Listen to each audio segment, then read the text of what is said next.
Welcome to the Secret Underground Laboratory Recovery and Salvage, where rude mechanicals do magic.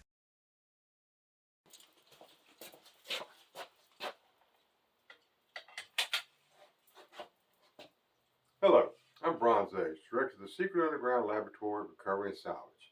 And today we're at the lamp bench with something old, something new, something brass, and something blue. Now, what's old is a subjective and relative term. Cleopatra thought the pyramids were old. But on this piece, we start off with a wheel, a ring up at the top, which holds these blue beads. Very pretty light blue color. Goes down to another wheel. We've got 4 arms that obviously were never intended for electric lights. Each of them sits in this little socket. And there's this spike, which I guess you would jab up inside a candle, although I wonder how many people may have actually pushed it all the way through their hand trying to get that piece up inside a candle that far.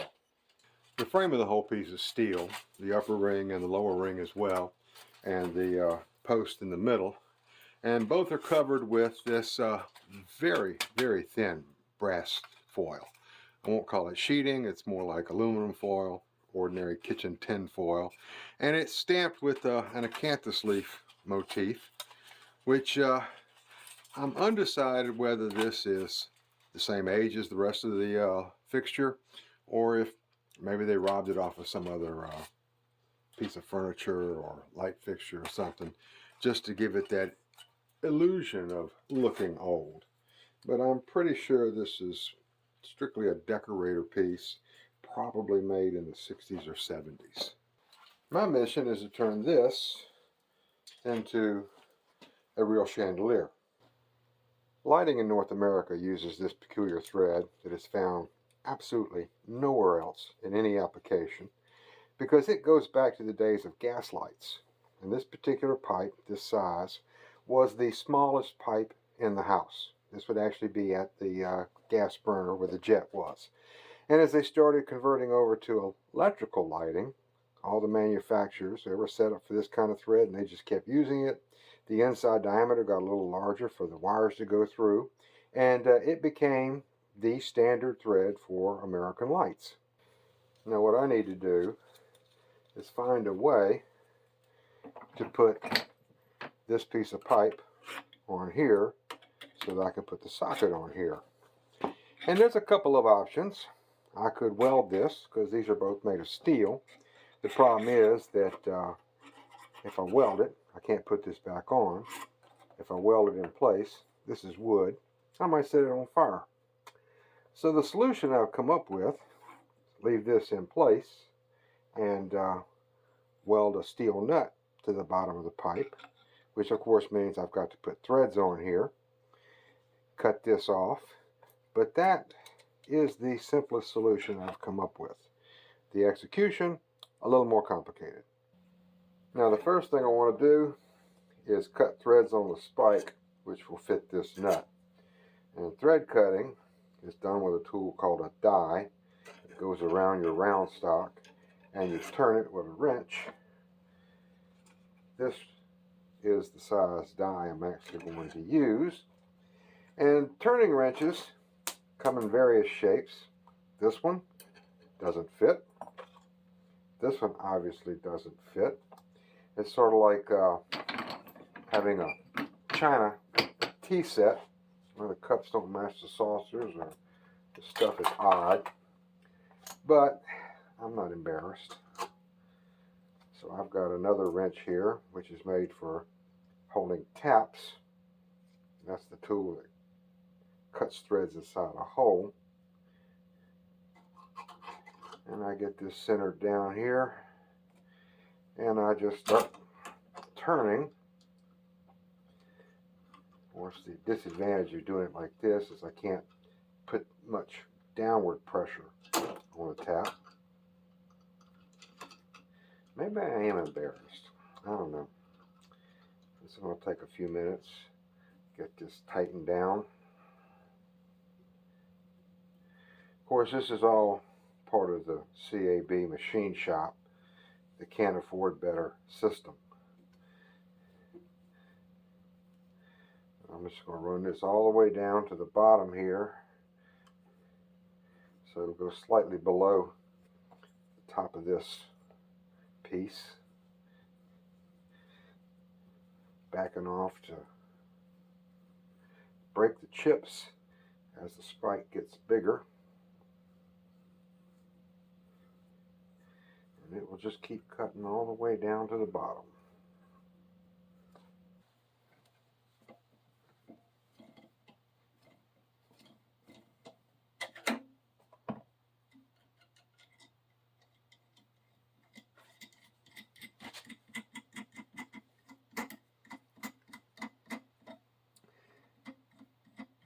Yep, I think that's going to do it. At some point, everything in life becomes a hardware problem. And that especially applies to holding small pieces and parts while you're working on them. This is a lab-made tool. What it is just a pair of cheap locking pliers, usually called vice grips.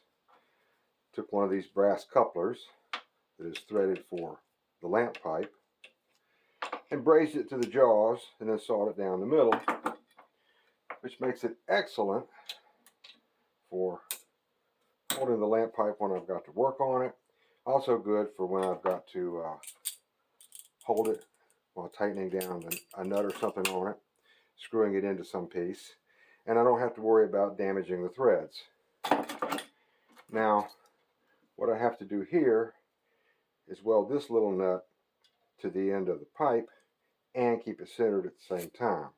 So to do that, I've got just a little piece of copper tubing, put a screw down the middle of it, and the copper tubing will keep it centered and hold it in place while I just hit this with the welder.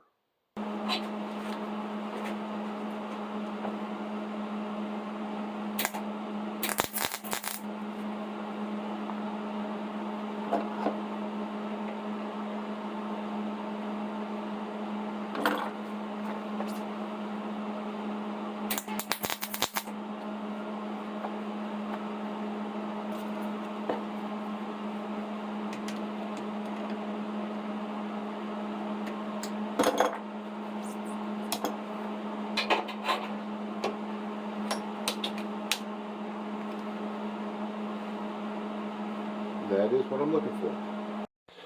Now I need a hole in this piece for the wire to come up through. Which brings us to the Packard 12-speed precision drill press.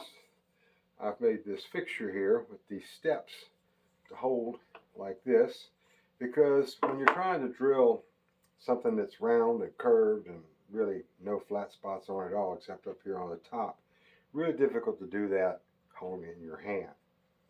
So this fixture, including the slot there to hold the clamp in place, will allow me to hold this piece securely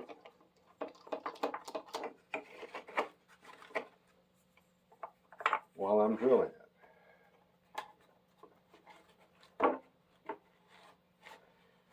So we're set up with a 1/4-inch bit.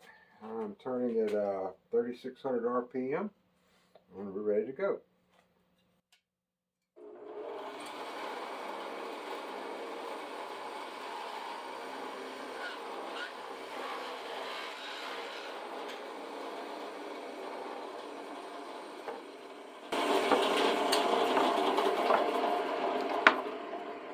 There we are.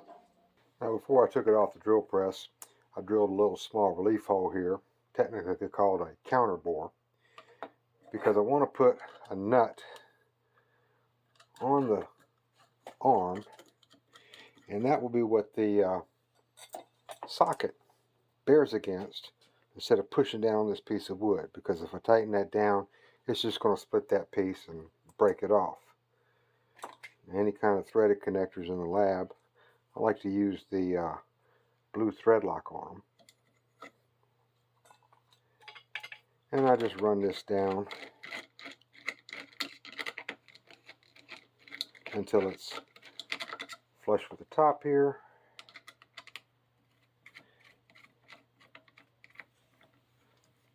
And using the blue thread lock, I'll be able to put this on just basically finger tight, and know that it's not going to come loose when somebody is just changing the light bulb. I'll turn the hole around where it lines up with the arm.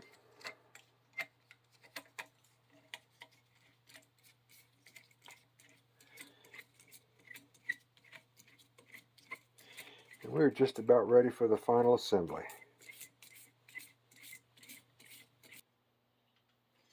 Now, when I said everything in life is a hardware problem, it makes it sound like you could solve all your troubles just by a trip down to the hardware store.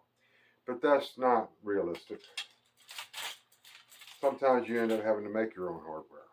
The arms fit into these little rectangular sockets, and there's so much slack, they just flop around like this. And I suppose that makes it convenient if you were going to be putting candles on these things, but it's definitely not acceptable for electrical wiring.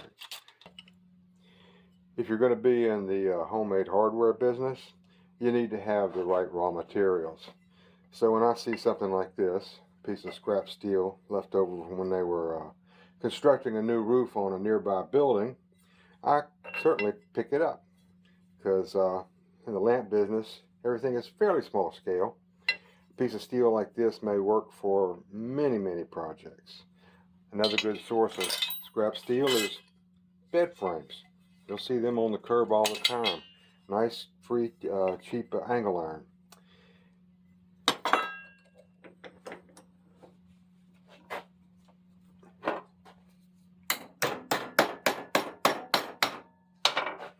Technically, you're not supposed to hammer on the jaws of a vise, but honestly, that's probably the most useful thing that they're good for.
That's nice and snug. For the final assembly, I will put a few drops of epoxy in there, and that'll keep it good and rigid. You don't have to worry about the wires being stressed or anything like that. All that's left now is the wiring, and I'm going to turn that over to one of my lab assistants. So, this is Bronze Age for the Secret Underground Laboratory Recovery and Salvage, and I thank you for sitting through this video on converting this, whatever it is, into a modern decorator chandelier. And would really like it if you would click the thumbs up button, subscribe if you haven't already, and again, thank you for watching.